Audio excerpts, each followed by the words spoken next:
What's up everyone, welcome back to my channel. My name is Alex Costa. Welcome to a day in the life during quarantine. Yes, we're still in quarantine. I can't believe it, it's been so long. I wake up at 7 a.m. and head to the bathroom to wash my face, brush my teeth, and then it's time to get my day started. I'm excited about this video because I'm gonna keep it super real with you guys and show you what I actually do on a day-to-day basis. But not only that, I'm gonna give you the inside scoop on how I prepare my videos, research my videos, shoot my videos, so that you know exactly how this all comes to life. And usually I wake up around 7 a.m., I drink a little pre-workout, I do some emails, and then I head out to work out. I've been working out outdoors, and I posted a little video of me working out outdoors the other day, and I was wearing a mask, and I got a lot of questions. Alex, are you supposed to wear a mask while you're working out outdoors? And I actually didn't know the answer. So I'm gonna ask a professional from the CDC. They were kind enough to allow me to ask them questions for today's video. So today's your lucky day. Should I wear a mask while I work out or not? Let's find out. All right, how's it going, Temet? Doing great, thanks man. Great to have you here. I'm so glad that I can ask you this question because I've been getting this question from all of my followers. They ask me, Alex, should you work out with a mask on or off? And honestly, I wasn't sure, so I figured I'd ask you. Yeah, no, thanks for the question. So mask wearing is obviously very important. It's one of the best things you can do to keep yourself safe during these COVID times. And so there's things that we have to consider when we work out, right? Like where we're working out, for example. So if you're gonna work out indoors versus outdoors, and it's a much more safe decision to work out outdoors, right? The air is flowing, the air is exchanging. So first and foremost, working out outside, that's a better option, much better option. The second part of that is whether or not you should wear a mask, let's say when you go outdoors, right? Whenever I go outside, sometimes, there's nobody around. I don't see anybody, like there's nobody there. And so, do you need to wear a mask if there's absolutely nobody around? Maybe not, right? But the problem too is like if you go around a corner, let's say you're out for a run, you go around a corner and all of a sudden somebody's there. So for me, I always have a mask no matter what. And if I can't maintain that 6-foot distance, that mask is on, right? So I'm protecting myself, I'm protecting others, and that's what I would say. And is it healthy for you to strain your body? You're gonna be breathing a lot more, your heart rate goes up, respiration goes up. Is it healthy for you to have that mask on? Is it okay? Yeah, so the short answer to that is yes, it's okay. So when you're wearing a mask, right, you're worried about carbon dioxide or CO2. And CO2 is really tiny, right? So it's gonna squeeze through all those little pores in that mask. It's gonna have no trouble getting in and out through that mask. So wearing a mask, it's okay. It's not gonna, it's not gonna diminish your ability to do your workout. It might make it a little more strenuous, but it's not gonna hurt you to wear a mask when you work out. All right, good to know. I'm ready for my workout. That's right. So now that we know how to work out and be safe, it's time to work out. As you guys know, lately I've been trying to get outside and work out, get some sun, get some fresh air because I've been stuck at home for so long. So it's nice to work out outside. And I've been doing a lot of high intensity training. So trying to do more reps, trying to sweat, just really trying to do a lot of cardio work. I'm not trying to gain any muscle, I'm not trying to lose any weight really, I'm just trying to maintain at this point. So that's the type of workout that I love doing the most at the moment. All right, now for one of my favorite parts of the day, breakfast, cooking with Alex again. I feel like we've been doing this a lot. I am going to make an omelet today, or attempt to. As you guys know, my cooking is, we'll see what happens. We'll see what happens. So usually Robbie cooks breakfast or a snack for us around this time. She's working today. I'm gonna have to fend for myself. So in my opinion, omelets, just one of the best breakfast food you can have. Absolutely love omelets. But scrambled eggs sometimes is good too, depending on how the omelet turns out.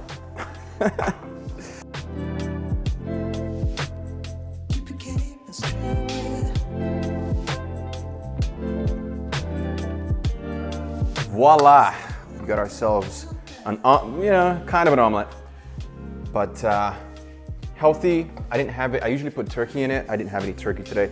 So we have jalapenos, we have a little bit of Parmesan cheese, which sometimes I skip depending on how healthy I feel like. If I had turkey, I probably wouldn't put Parmesan cheese, but I needed a little bit more taste. So Parmesan cheese, spinach, jalapenos, and 3 eggs, and a little bit of milk, almond milk. Not gonna lie, super spicy, but it's really good.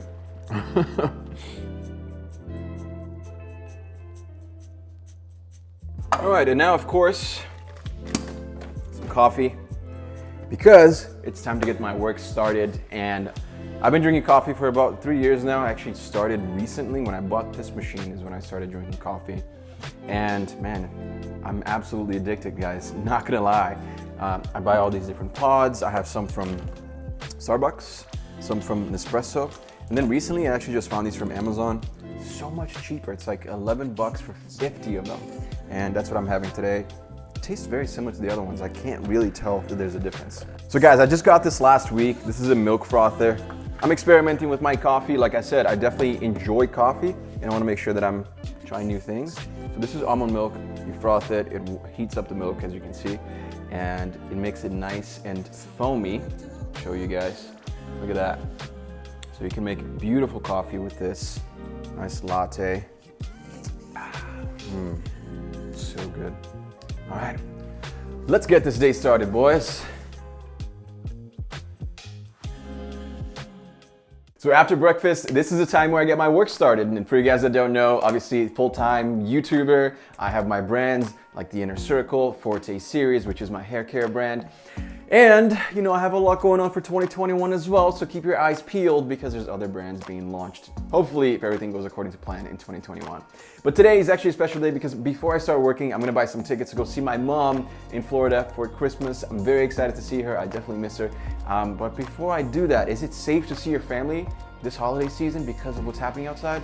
Let's find out. The holidays are coming up and I want to visit my family. I want to visit my mom, but I want to make sure they're safe. You know, I want to take the right precautions to make sure that I'm keeping everyone safe. What should I do? What's the best way of keeping people safe around me during the holidays? Yeah, so the things that we always say, you know, we call it the 3 W's, like wear that mask, watch that social distance, wash your hands. So those are the first 3 things that really you can do. And another component of this is to try to have those activities outside. So, you know, maybe normally you're inside with your mom watching TV or something. Like if you can move that outside or move that family dinner outside, it's a safer way to do those things. I think just up front, you know, it's challenging for all of us, right? I have family that I want to see. I want to go see my mom. I want to go see my dad.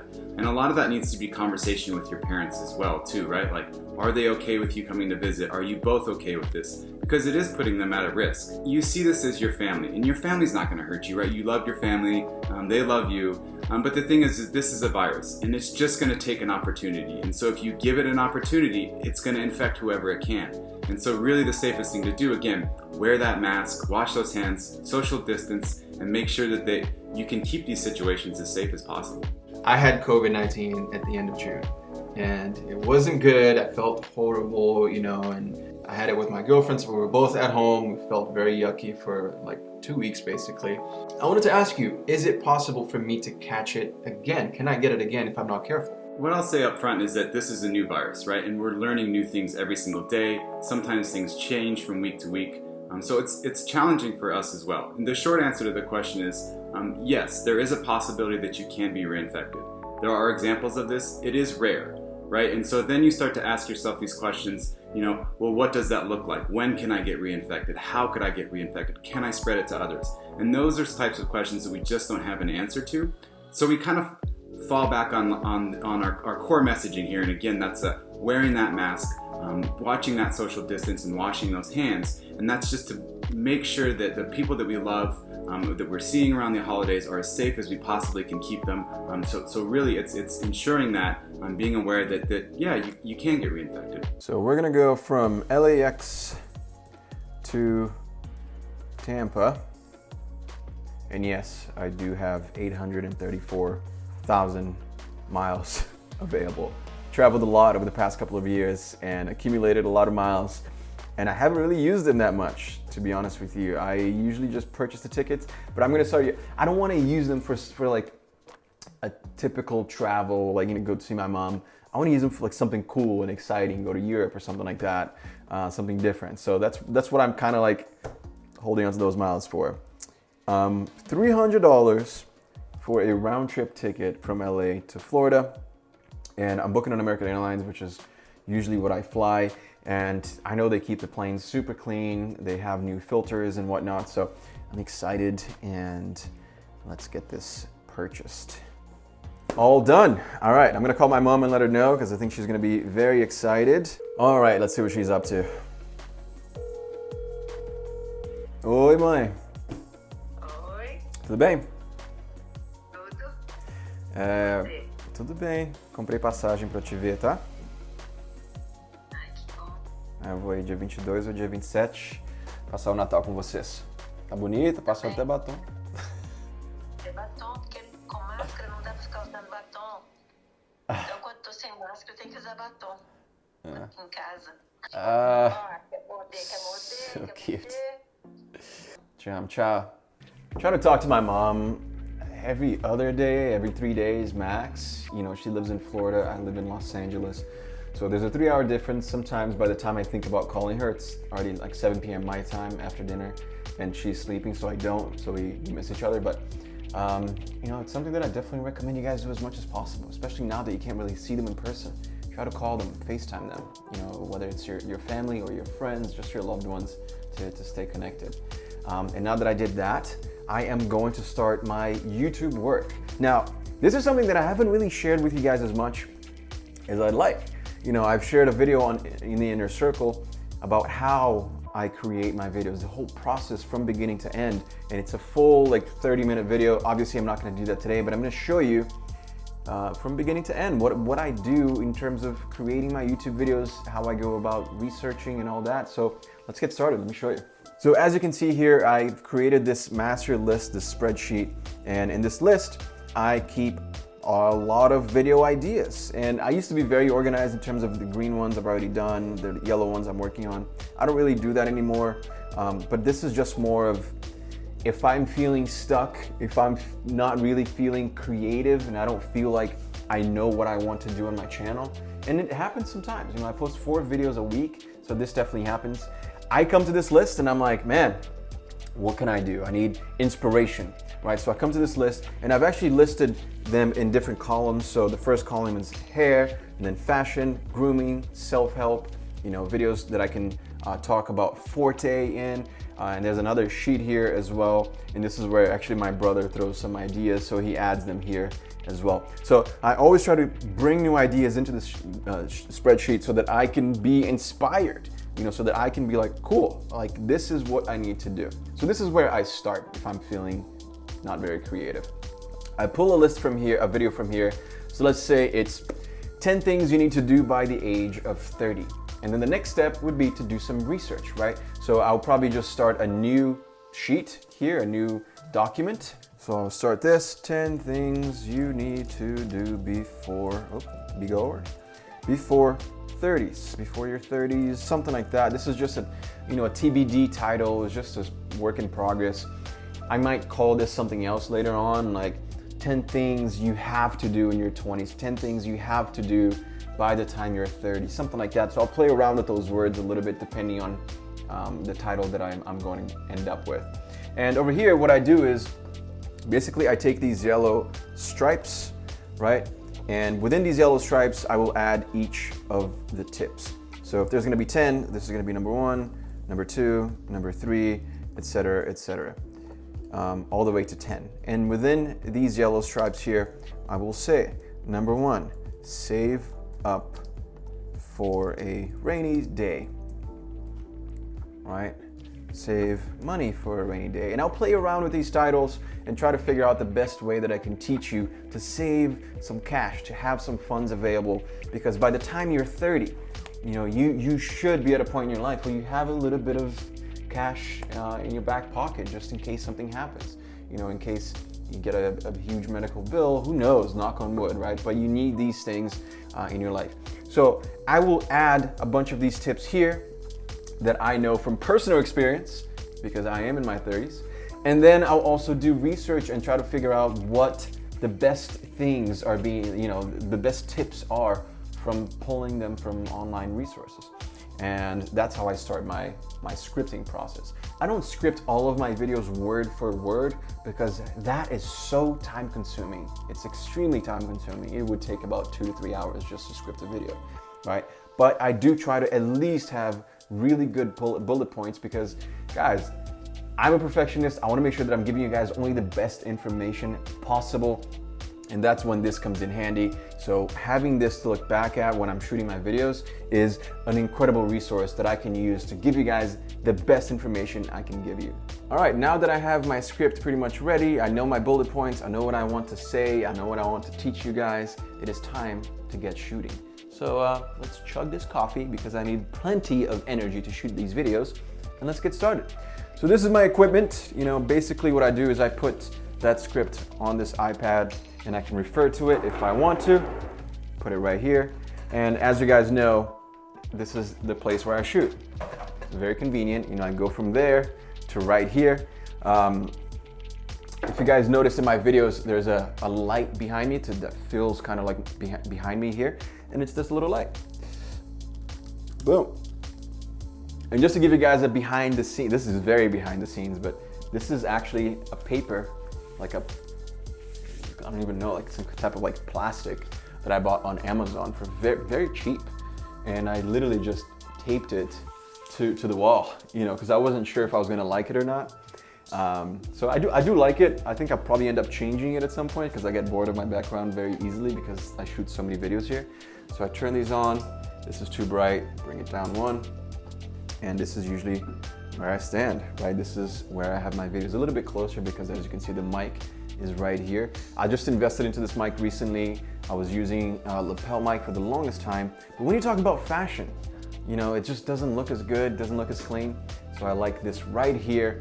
And I'm not moving a lot. So when I move a little bit further away, the mic doesn't, you can notice in the videos like that it's not as good. I notice. Justin notices, he's like, yeah, stop moving. I'm like, I know, but I get, you know, you gotta have energy, man. You gotta have energy. The lights that I use, this ring light is actually Robbie's. I don't use this, but we keep all the equipment here. This is the monitor where I see myself when I'm shooting. It's actually a piece of crap, but it does the job sometimes. A lot of times it doesn't work. I'm not gonna lie to you guys. It's so annoying. I don't know why, but I don't have the time to fix it right now. These are the lights that I use. So I put two lights, one on each side here to light myself, shoot my videos. I can see myself here. I have a little controller, right? A little clicker to start the camera, to stop the camera. And that is it. That is pretty much how I shoot my videos. Once I'm done, then I can come over here, I grab the card, and I send it over to my editors, Justin being one of them, and then I have another editor in Brazil as well. His name is Daniel, so they share kind of like the videos. I post 4 videos a week. It's typically 2 per editor. And you know, after the video is edited, there's still so much more that goes into it. You have to shoot the thumbnail. You know, sometimes I'll shoot it right here. So usually I'll just move this over to the side. Boom. I'll come over here, maybe bring the light or open the window and then shoot the thumbnail. Do some crazy faces, try to figure out a good way to show you guys what this video is all about in one single image, which is sometimes pretty tough. So I do that. I edit that thumbnail. Sometimes Daniel will edit the most of the time actually Daniel has been editing my thumbnails nowadays as well. And then it's time to post, right? I do my title, description, all the good stuff so that the video can be ready. So this is just a little bit of behind the scenes for you guys that don't know what kind of work goes into posting a YouTube video. All right, now that I've, you know, I'm not gonna do it right now, but now that I've scripted my video, shot my video, sometimes I'll shoot 3 videos in a row, depending on if I'm going away. For example, if I'm gonna go see my mom for Christmas, probably need to shoot like 8 videos before I go. So I need to block shoot a bunch of videos in a row so that I can have them ready for you guys while I am not home. And if you guys want a more in-depth video, because this is just like me skimming the surface of what I do, you know, the inner circle is there for you guys. I posted, like I said, a 30-minute video that Justin and I shot actually, giving you guys detailed information on how I shoot my videos, what I actually do to research, to script, to shoot, like the equipment that I use. We also did a whole video on just the equipment that I use to shoot. So I'll leave the link to the inner circle in the description below. And it is now nighttime, switching it up to a little vlog type video because Justin didn't want to spend the whole day with me. I guess I'm not that cool. So I have a little surprise, Chinese food. And you know, this girl. Hi. We didn't feel like cooking tonight, and by we I mean Robbie, because she's the cook. I cannot cook, as you guys know, and saw with my omelets that S'mores. you know, s'mores, that's about it. We got Chinese food, we got orange chicken, we got rice, we got wontons, and we got vegetables. I am extremely hungry and excited. We worked so hard today. Proud of this one. She shot so many videos today. She's done an amazing job. And then I shot at least 2 videos today and some other stuff. So it was a long day. Okay, let's see what this fortune cookie is. Oh man. What is it? Play lottery today, lady luck is upon you. Play the lottery today? What's lady luck? Where Maybe you're my lady luck. Like I said, usually Robbie cooks. She is an amazing cook. She makes bomb food. She really does. But man, I mean, guys, wow. You are, this is like the dirtiest I'll eat all week for sure. But it's so good. It is so good. I would love to know what you guys' favorite food is. Is it Chinese, Italian, Brazilian? Let me know in the comment section down below. And yes, we do keep our hand sanitizer right here to make sure that we use it often, and we sure do.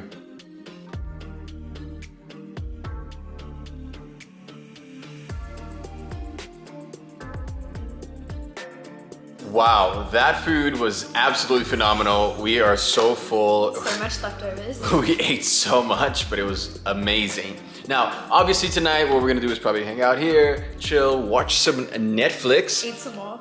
But typically, we would, yeah, probably eat some more. Don't tell anyone. But typically, we would love to go and hang out with friends, you know, obviously. And it's like, it's so good for you to socialize and see people and make new friends and all that. But obviously, you can't with what's happening right now, or at least I don't think you can. But I asked that question to Temet and he answered. So let's find out. Listen, man, we just want to socialize, all right? My audience here, you know, we're guys, we want to go out and we want to see friends. We want to, you know, a lot of my guys are single and they want to start dating again. It's great for mental health, you know, seeing other people, socializing. So what is the safe way of doing that? Is it even safe? Can they go out and socialize or invite people over? What's that going to be like moving forward? There's a couple of things to consider when we think about having these social events or interacting with others. So one, how we do this and where we do this is a big component. So normally, let's say you would get together with friends and you might have, you know, a beer or watch a football game or whatever you're doing, but instead of having it indoors, right, we can have that outdoors. And so now that's a safer way to do that sort of socializing thing. Of course, we're always going to want you to wear your masks, try to maintain that social distancing and wash your hands when you're around one another.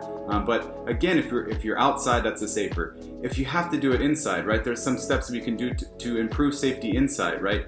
You can open up all those windows. You can turn on your air just so it's pushing air throughout the entire time. So you're cycling, you're having higher air exchanges. So it's more in the safe direction, right? And you know, I know everybody wants to get out and live their normal lives and talk to their normal people. And I think we have these social bubbles, right? Like I know I have kind of friends, let's say there's 100 of them, and then you have closer friends and there's 50, and then you have your kind of close friends with 20, and then you have your really close ones, those are like your 4 main people or whoever they might be. So try to shrink that, you know, imagine it like an onion. We're trying to go inwards on this onion, keep it as minimal amounts of people as you possibly can. Do it in a safe area, do it outside, try to remain 6 feet apart, wear a mask if you can. I actually just heard that there's a vaccine that is like close to being done. We're talking like 90% or so, even more. What is the deal with that? When are we actually going to be able to get that for the general public? Yeah. Thanks for the question. So there are actually a good number of vaccines that are, well, I'll say in the pipeline, right? And I'll remind you of Operation Warp Speed, and this was started when the pandemic happened. And really CDC doesn't deal directly with these vaccines, but other groups do. And I think the major points of consideration are things like safety and how quickly can we do this and how safe can we do this in that short amount of time, and making sure that we're rolling this out, right? And so keep in mind, you know, all of Americans are going to need a vaccine, and so you can't just snap a finger and everybody's got a vaccine. So this sort of is going to take some time. And what we've seen is that this data is promising, right? We're headed in the right direction. It looks like these vaccines are safe, and they're going to be rolling them out as soon as they possibly can. Wow, I feel like this was such a cool video to shoot, such a cool experience. And also guys, I'm so blessed and so honored and so happy that I was able to get the CDC and Temet to come here, answer these questions, because you know what, there's a lot of misinformation out there and I just want to make sure that I'm giving you guys the best information possible. So that is why we went straight to the source, and I really appreciate the CDC stepping in here and helping us out, answering some of those burning questions. We're gonna turn on some show, we haven't figured out which one yet, and just hang out tonight. That is about it. We're gonna call it a night. Thank you guys so much for watching. If you enjoyed this video, make sure to hit that subscribe button below, and I'll see you guys again very, very soon. Peace.